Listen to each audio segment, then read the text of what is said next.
بسم اللہ الرحمن الرحیم الصلاۃ والسلام علیکہ یا رسول اللہ وعلی آلک و صحابک یا حبیب اللہ اللہم صلی علی محمد وعلی آل محمد صلی اللہ علیکہ یا محمد نور من نور اللہ۔ حضرت علی رضی اللہ تعالی عنہ فرماتے ہیں کہ میں نے سنا رسول اللہ صلی اللہ علیہ وسلم سے اور یہ عمل کرتے دیکھا بھی ہے کہ یا حیو یا قیوم آپ نے کہا اور فوراً راحت و خوشی اور مسرت حاصل ہوئی۔ جو شخص شدت غم میں، مشکل میں، الجھن میں اور جہاں ہر طرح کی بندش اور رکاوٹ میں انسان پھنس جائے، یہ عمل رسول اللہ صلی اللہ علیہ وسلم کا ہے، یا حیو یا قیوم، یا حیو یا قیوم، یہ کہا اور فوراً راحت، خوشی اور مسرت حاصل ہوئی۔ اور جو شخص طالب جاہ و ترقی ہو، دشمنوں کے اوپر غلبہ حاصل کرنا چاہتا ہو، قدرت اور سرعت اور اجابت اور قضاء حاجات اور حصول مقاصد اور فتح مقدمات میں کامیاب ہونا چاہتا ہو تو اس اسم کی تلاوت کرے۔ اس سے عمر دراز ہوتی ہے، مرادات میں کامیابی حاصل ہوتی ہے، دشمنوں پر غلبہ حاصل ہوتا ہے اور دلوں پر تصرف حاصل ہوتا ہے۔ اس کو تنہائی میں بیٹھ کر یا حیو یا قیوم کا ورد کیا جائے، اور اس وقت سے مراد کوئی ایک ہی دن نہیں، اس وقت تک 10 دن، 20 دن، 40 دن، 50 دن، 120 دن، جتنے دن لگیں، جب کہ آپ کے جسم کے اندر ایک جنبش اور ایک حرکت، ایک کرنٹ پیدا نہ ہو جائے، اس وقت تک اس کو پڑھتے رہیں۔ اور پھر اللہ تبارک و تعالیٰ کی تجلیات، اس کی نورانیت در و دیوار سے چمکتی روشن نازل ہوتی آپ اپنی آنکھوں سے دیکھیں گے۔ بات یہ نا کہ وہ کیفیت، وہ صلاحیت، وہ قوت پہلے حاصل کریں۔ ہم یہ کہتے ہیں کہ بس ادھر منہ سے نکلا اور ادھر اس کا نزول، ظہور اور اس کا رزلٹ، اس کا آؤٹ پٹ ہم اپنی آنکھوں سے دیکھیں، ایسا نہیں ہے۔ یہ شعبدہ بازی میں ہو سکتا ہے، لیکن اس نور اور روحانیت میں تھوڑا وقت لگتا ہے، ٹائم لگتا ہے۔ عقل حلال، صدق مقال، حلال کھانا، سچ بولنا اور کم سے کم نیند کرنا، کم سے کم لوگوں سے ملاقات کرنا، خلوت نشینی اختیار کرنا۔ روحانی عمل کو چھوڑیں، ایک آپ ٹیلی پیتھی کو لے لیں، اس کے لیے یکسوئی، توجہ، ارتکاز، تنہائی، گوشہ نشینی، یہ ساری چیزیں ضروری ہیں۔ میں نے سنا ہے، یہ پڑھا ہے کسی میں، امریکہ کا کوئی ایریا 52B، وہاں ایک اکیڈمی، ایک سکول، ایک درس، ایک روحانی تربیت گاہ، جہاں بادشاہ وقت کو بھی، صدر مملکت کو بھی بغیر اجازت جانے کی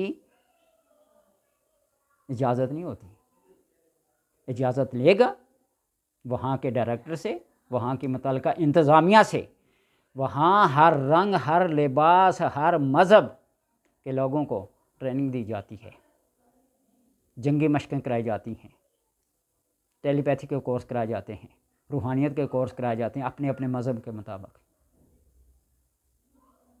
تو اس لیے انسان جب اللہ تبارک و تعالیٰ کے کسی اسم کو ایک مناسب حد، مقدار اور مدت تک پڑھتا ہے تو اللہ تبارک و تعالیٰ اس کو ضرور ثمر آور، نتیجہ خیز رزلٹ سے، نتیجہ سے معمور کرے گا۔ اور اگر آپ اس اسم کو پوری عبارت کے ساتھ پڑھیں، اللہم انت القیوم و انا الزائل، تو ہمیشہ ہمیشہ قائم رہنے والا ہو اور میں زوال پذیر ہوں۔ فَمَن يَدْعُ الزَّائِلَ إِلَّا الْقَيُّومَ یا ربی، پھر زائل ہونے والا قائم ہونے والے کو ہی پکارے گا اور اسی کو پکارتا ہے۔ تو اس اسم کو پڑھیں، اللہم انت القیوم وانا الزائل، یہ دونوں متضاد قسم کے الفاظ ہیں۔ اللہم انت القیوم وانا الزائل، فمن یدعو الزائل الا القیوم یا رب، سجدے کی حالت میں، تنہائی میں، خلوت میں، جلوت میں، زبان سے نہیں تو دل سے اس کا تصور اور خیال کر کے پڑھیں۔ اللہ تبارک و تعالی وہ نورانیت، وہ قوت، وہ غلبہ عطا کرے گا کہ بندہ دیکھتے ہی ہیبت زدہ ہو جائے گا، اور اس ذاکر کی، اس عمل کی ہیبت کتاب کوئی نہیں لا سکتا، نظروں سے نظریں نہیں ملا سکتا۔ اور ایسے جلالی قسم کے اسم کو اگر ایک خاص مدت اور خاص مقدار میں پڑھا جائے، شیشہ سامنے رکھ کر اس پہ نظر ٹکا کر پڑھی جائے، موم بتی جلا کر اس کے اوپر نظر ٹکا کر پڑھ جائے، آنکھوں کے اندر ایسا جلال، ایسی ہیبت طاری ہوگی کہ اس کا مقابلہ کوئی نہیں کر سکتا، نظروں سے نظریں ملا کر کوئی بات نہیں کر سکتا۔ میرے استاد محترم مفتی فیض احمد صاحب فرمایا کرتے تھے نا کہ میرے علی شاہ صاحب کے صاحبزادے باؤ جی صاحب، ان کی آنکھوں میں اللہ تبارک و تعالیٰ نے یہ قوت اور یہ تاثیر رکھی تھی کہ ان کی آنکھوں میں آنکھیں ڈال کر کوئی بات نہیں کر سکتا، اور یہی بات انہوں نے مشہور شاعر فیض احمد فیض کے بارے میں کہا ہے کہ اس کی آنکھوں میں بھی، حالانکہ وہ کوئی مذہبی آدمی نہیں تھا، شاعر تھا، سیکولر تھا، سوشلزم تھا، جو بھی تھا، لیکن آنکھوں کے اندر ایک ہیبت، ایک جلال کا ہونا یہ ہر ایک کے نہیں۔ تو وہ گولڑا شریف گیا باؤ جی صاحب سے ملاقات کے لیے، تو 2 منٹ تو بڑی بات ہے، 2 سیکنڈ بھی ان کی آنکھوں سے آنکھیں نہیں ملا سکا، اسے بھی آنکھیں جھکانی پڑی، اور اس کی آنکھوں میں بتاتے ہیں بڑا جلال تھا، بڑا روب تھا، بڑی تاثیر تھی، وہ ان آنکھوں سے آنکھیں نہیں ملا سکا۔ تو اس لیے ہر ایک کے اندر نہیں، ایک خاص عمل ہوتا ہے، ایک خاص مدت ہوتی ہے، مقدار ہوتی ہے پڑھائی کی۔ اللہم انت القیوم وانا الزائل، فمن ید الزائل الا القیوم یا رب، آپ اس کو پڑھیں، اللہ تبارک و تعالی ہر قسم کا تصرف عطا فرمائے گا۔ تصرف سے مراد یہ ہوتی ہے کہ آپ جس چیز کو کہیں ایسا ہو تو ہو جاتا ہے، اور حدیث قدسی میں آتا ہے نا، اتانی عبدی اجعلک ربانیا، اے میرے بندے میری اطاعت کر، اجعلک ربانیا، میں تم کو ربانی بنا دوں گا۔ تقول للشیء، تو جب کسی چیز کے لیے کہے گا نا کن، ہو جا، فیکون، وہ ہو جائے گی۔ یہ ربانی انسان کی علامت ہے۔ تو اس لیے یہ عبادت سے، ریاضت سے، اخلاص سے، محبت سے، ذوق سے یہ چیزیں حاصل ہوتی ہیں۔ اللہ تبارک و تعالیٰ سے دعا ہے کہ اللہ سب کو اپنا ذوق اور شوق وہ عطا کرے کہ اس کی یاد کے سوا کسی دوسرے کی یاد نہ دل میں رہے نہ دماغ میں رہے۔